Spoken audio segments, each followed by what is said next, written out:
This is Matt Vervoice from La La Land Records, and you've entered the La La Land Lounge on Geekcast Radio.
This is Kevin Conroy, and I am the goddamn Batman. Hello and welcome to the La La Land Lounge. This is episode 9 of the La La Land Lounge. I'm, of course, TFG and Mike. Joining me is Steve Megatron. Hello.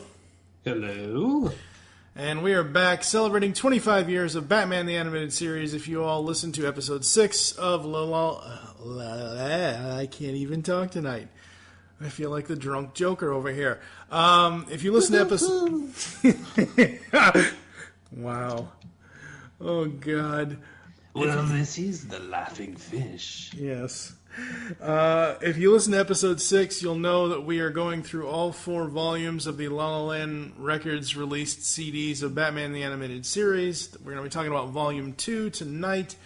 And literally years in the making, La La Land Records and Warner Brothers proves the wait was worth it in this amazing 4-CD set of previously unreleased music from arguably the greatest animated television series of all time. Batman the Animated Series, produced by M.V. Garrett and mastered by James Nelson. This second volume 4-CD set takes you through a treasure trove of astounding orchestral scores.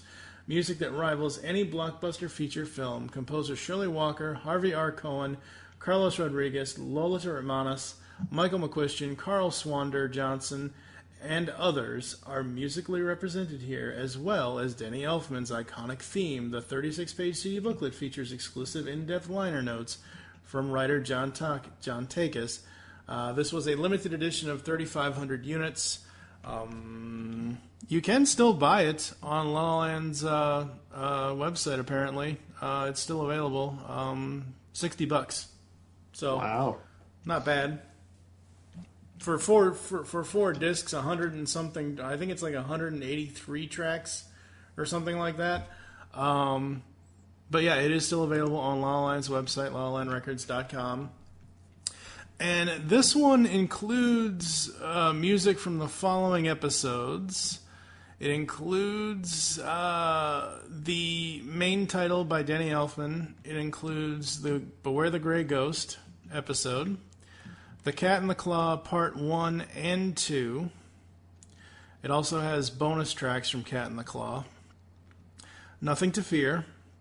Heart of Ice. Easily one of the best episodes of the series. And then it has the extended Danny Elfman theme as well.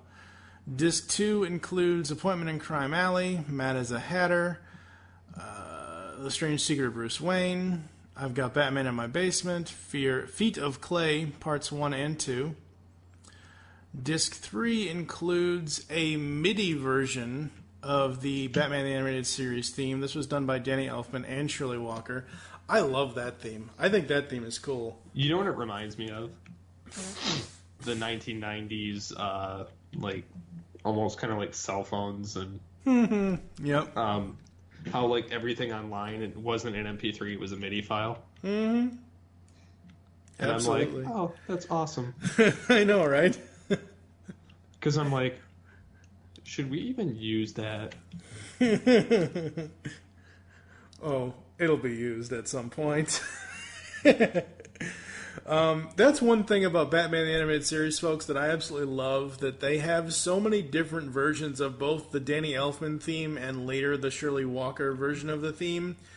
And my two favorite versions of the main theme are the MIDI version and the piano version. The piano version without sound effects is eerie as hell, and it's awesome. So disc 3 includes Almost Got 'Em, another great episode of the series. If You're So Smart, Why Aren't You Rich? The Demon's Quest, parts 1 and 2. The Laughing Fish. And then disc 4 has the BTAS main theme with sound effects. So basically what you saw when you would watch an episode. Shadow of the Bat, parts 1 and 2. Harvey and Ivy. That would be a little weird. Harley and Ivy. Yeah, Harley and Ivy. Read My Lips and Fire from Olympus. Going through this again, my favorite bits, and when I say bits, I mean not just the scores, but honestly, the bits for me are the motif or the source cues. Like if you look at which one is it? It's I think it's if you're so smart, why aren't you rich? It's the one where it's the Riddler, and he's got Robin and Batman in the maze of the maze of the Minotaur. That's what it is. Because we remember the old Hand of Fate thing. Remember that episode? If you're so smart, why aren't you rich? Mm-hmm. It's the one where the Riddler tries to get them in the video game thing of the maze of the Minotaur.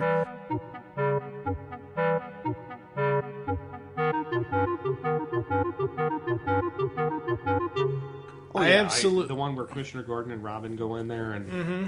Oh yeah, that's one of my favorite episodes of the series. Yeah.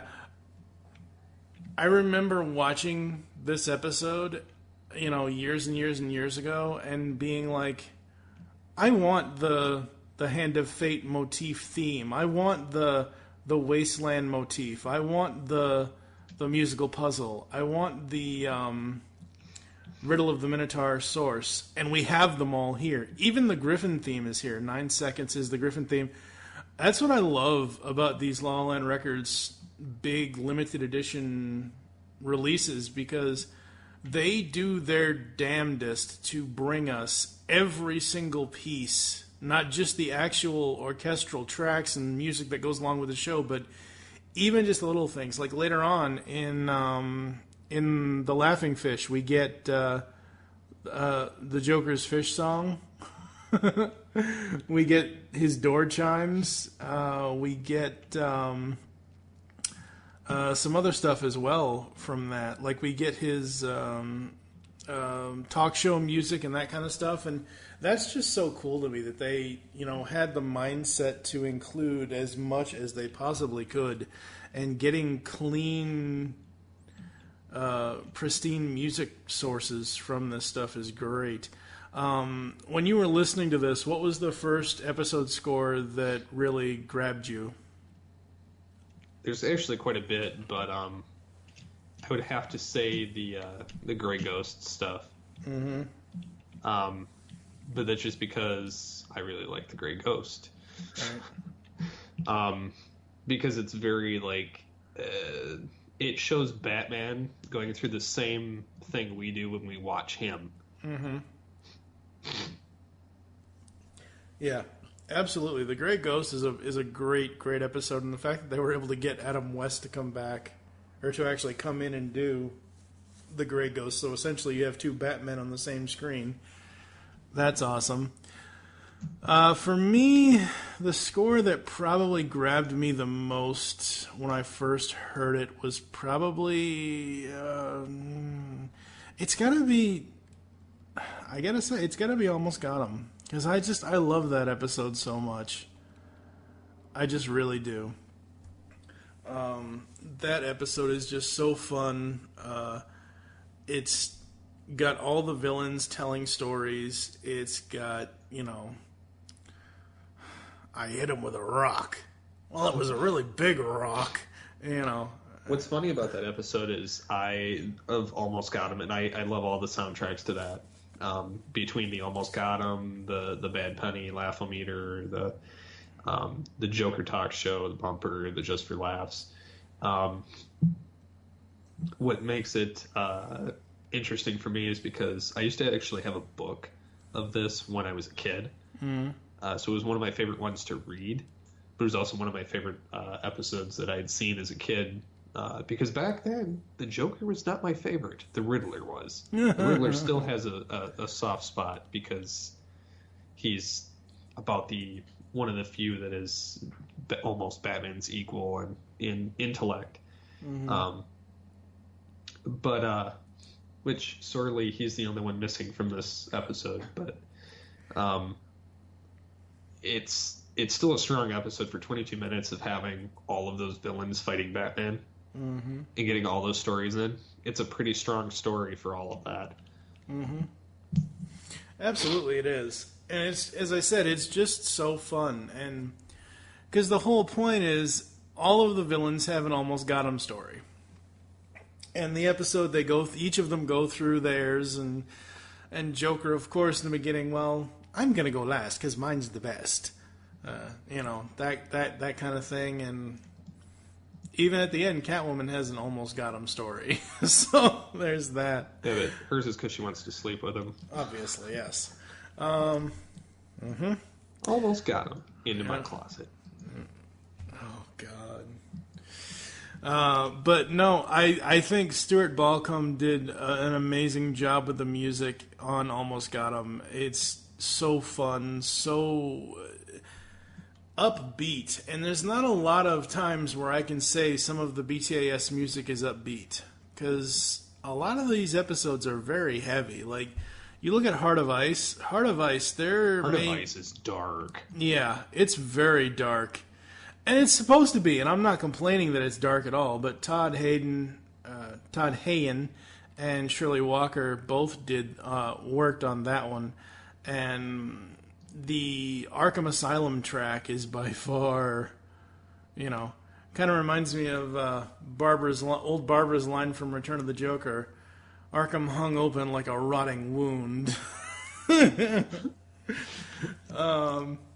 But just listening to that and feeling the emotion of the Heart of Ice episode of what's behind Mr. Freeze's actions and turning that character into more than just a bank robber was so great. I love that they did that with the character. Yeah, it's crazy. Yeah, it is just so crazy. You look at Appointment in Crime Alley, which is also, it's done by Stuart Balcom again, and this is Bruce going back, looking at his parents' death and that kind of thing, and this is the episode where Leslie Tompkins gets held captive, and it has everything to do with Bruce's and Leslie's relationship, friendship, that kind of thing. And the music in it, it's not as dark as Heart of Ice, and it's not as upbeat as Almost Got 'Em, but it's right there in the middle. And everything about it, like that sub-main title for Appointment in Crime Alley, that's just plain sad. It really is. And it's sad in a good way because it brings you into the character of Batman and Bruce Wayne, both of them, as they're going through this emotional journey of going into their past. I enjoyed that as well, except for the fact that I'm not a big one for Batman's boohoo moments, because I like him when he's, and I understand that's part of his characterization and stuff, but I prefer him as the brooding Dark Knight. So yeah, absolutely.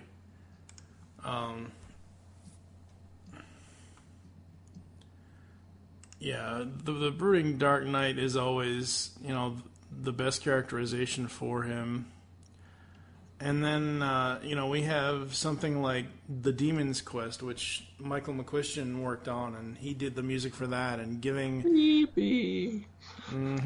Very, very creepy.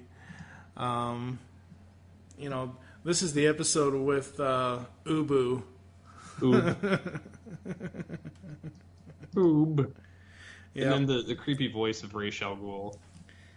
Yeah, good old David Warner. Yep, absolutely.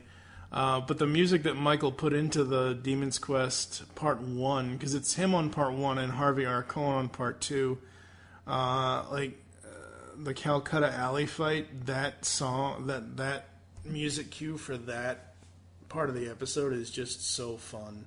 It's fun, it's epic, and it's showing you with every punch just how well Bruce can fight.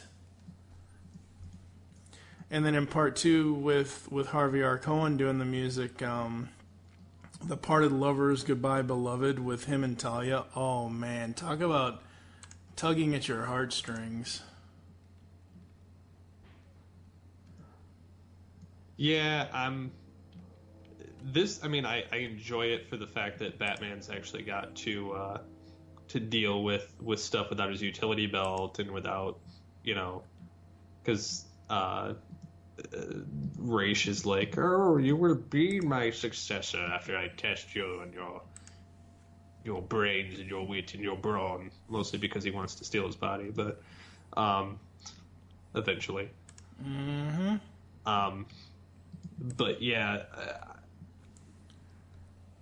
I remember watching it originally. It's not one of my favorite episodes. But I appreciate it for the introduction of Ra's al Ghul. Right. The music, the music is like one thing that, nevertheless, even if the episode is weak or it's not one I care for, the music is always one that I can go back to and say that I enjoyed. Absolutely. Because the music, to me, is actually what makes the episodes for the most part. So, like, if you have great writing and then you have the voiceover and then you have the music, the soundtrack to it, I mean, it's just wham bam. Yeah, absolutely. It's one of those things where the music adds to the overall storyline of the episode. It actually enhances it. And there are times where, again, why I'm so happy that we actually have these scores now, so we can hear the music outside of the voiceover, outside of any sound effects, any explosions and things like that. Because while most of the time music is used to enhance a scene, there are some times that sound effects can diminish the music. And I'm not saying anything against anyone that worked on this stuff, but that's just... And it's not just this, it's anything. If you've got a giant explosion and a musical cue at the same time, one of them is going to drown out the other, and that's not necessarily a good thing. With this, being able to listen to these tracks outside of the show, as I said at the beginning of the episode here, the podcast, that it brings you into it, reminds you of what, oh yeah, I remember that moment when Batman kicked Ra's in the face, or when Robin, went off, acrobating and whatever else to save somebody and whatever else. It's one of those things where having the scores, and I've said this before on the show, for me, I can close my eyes and I can listen to any of these and I can be pulled into the episode. That's just the way that I do listen to soundtracks and scores. Other ones off of here that we enjoy, obviously, The Laughing Fish, because the Joker has an insane scheme, apparently. Talk about a Happy Meal. Yeah. That's fishy right there, folks. Well, he says, something to the effect of, I should try using it in cattle, too. Joker burgers. Talk about a Happy Meal. Yeah, that's not good. That's not good at all. But no, I just, this set is a must-have for any BTAS fan. because this music is just timeless. It really is. And how they get some of the sound, like, you don't often think of orchestral music getting certain sounds out of things, like, door chimes, or, you don't flash to a guitar sound when you hear, like, the Hand of Fate motif. Obviously, that's not a guitar, but I'm saying that these musicians have done so well with this music and creating something out of not necessarily nothing, but out of basically thin air. And it just adds so much enjoyment for me to watch the series again. And one of the things I love about the La La Land sets is they do them by episode score. So they, as I said earlier, the way these are broken down is by episode. So you'll have, say, on disc 4, we start off with the Batman Animated Series main title with sound effects by Danny Elfman. We then have tracks 2 through 16 are all about Shadow of the Bat parts 1 and 2. So tracks 2 through 6 are Shadow of the Bat part 1. Tracks 7 to 14 are Shadow of the Bat part 2. Just absolutely love how they've laid those out. And I know they're going to continue to do this when we get to Volume 3 and Volume 4. I cannot wait to see what they're going to be doing with the New Adventures of Batman and Robin, because I do know that New Adventures, I should say the Adventures of Batman and Robin are going to be coming at some point. I'm sure. I mean, they're not going to... next year will mark 10 years since the Volume 1 release. The Volume 1 release was in 2008. So they're not going to release all 4 of these volumes for the first 65 episodes of the series in just over 10 years to not continue releasing more of the DCAU music. And I can't wait to hear what else they've got in store. Oh, yeah. Any other final thoughts from you on Volume 2? The Harley and Ivy stuff was pretty good. The Welcome to Gotham. Mm-hmm. That was pretty good too. I guess during the Demon's Quest, I do have these saved. I do like the Demon's Quest and the Lazarus Pit, Revitalized Demon. Mm-hmm. So there's that too. No, I mean, there's a lot of good episodes in this the soundtrack. There's a few, not so much, but there's, it's based on episode, not the soundtrack. Yeah. So. Yeah, there are episodes in this run that I probably don't watch a lot. But thankfully, the episodes that are actually really good are on this a lot. Mm-hmm. Yep, absolutely. I've already named off a bunch of them, but it's one of those things where out of the scores that are on here, I would say I like 10 of the episodes pretty much that are on here. So, and that's a lot of music, folks. Oh, yeah. Yep. So, I think that's going to do it for us here in the La La Land Lounge. What have you got coming up? What have you been up to? I've been playing a lot of Star Trek Online, and going to have a new Altered Geek and Future Imperfect coming out. Awesome. You can head over to geekcastradio.com, thisweekingeek.net for all the content that we do. Let's see. Coming up next in the La La Land Lounge, I don't know. We may just go ahead and do BTAS Volume 3. I'm not sure yet. We'll have to figure that out. It's either going to be that or... if I can find the time to watch Bad Blood and Justice League vs. Teen Titans, we might do that score, because I have that score from La La Land Records as well. We might even be doing some Trek stuff. Who knows? Because I've got some Trek stuff over on my shelf, too. So I like Trek. I just don't know just yet what's going to be coming up here in the La La Land Lounge. I do know at some point this year, Geekcast Radio, we are going to be recording and releasing episode 91 to 99, which is the 9 top 9s of the 90s. So that's going to be coming up as well. I promise, folks, it is happening this year. It was supposed to happen last year. Just life kind of, that old saying, when you suck the marrow out of life, you're not supposed to choke on the bone. Well, last year I kind of choked on the bone. So, getting back up on the horse and all that good stuff and riding the Batwing off into the sunset. But BTAS Volume 2, 0 to 5, what would you give it? I'll give it a 4. Yeah, I'm right there with you. I'll give it a 4. I really enjoy it. There are tracks that I can go back to all the time.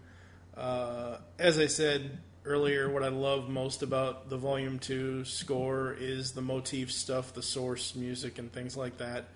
Just absolutely amazing. So, thank you to La La Land Records. Thank you to MV Gerhard, Matt Verbois over there, John Takas. Get the guy's name right. I've talked to him twice. Everybody over at La La Land Records, Shirley Walker, may she rest in peace. All of the other composers, Lolita Romanis, Michael McCuistion, Stuart Balcom, Harvey R. Cohen. You guys all are epic and amazing and awesome. Can't wait to hear more music from all of you in BTAS Volume 3. So, this has been the La La Land Lounge, where soundtracks live. Head on over to lalalandrecords.com. Catch you next time, folks.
Shows, and as you know, we're having a lunch brought in for the orchestra next week. That's our last double session day on the show until they order more.